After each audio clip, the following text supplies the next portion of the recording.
most important concepts for investors to grasp is compounding. It's the principle on which most great fortunes are built, and it's far more powerful than you might imagine. Here is the financial author and educator Andrew Craig. Einstein described compound interest as the eighth wonder of the world.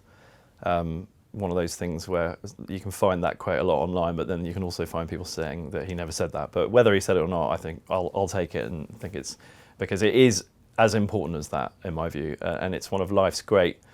It's one of the great failures of education system that too few people understand the power of compound interest. So that's how important compound interest is, but what exactly is it? Compound interest is where you take £1,000, let's say, you make 10% in over, let's say, 1 year. And so at the end of the year, you have £1,100.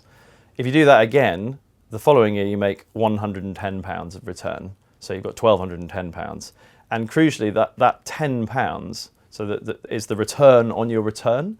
And that is the beginning of compounding. So compounding to me just means the return on your return. And what that means to any mathematician is a geometric progression. It means that the curve gets steeper over time and the return on your return becomes more. To illustrate the power of compounding in the talks that he gives, Andrew uses a simple example, and it's this.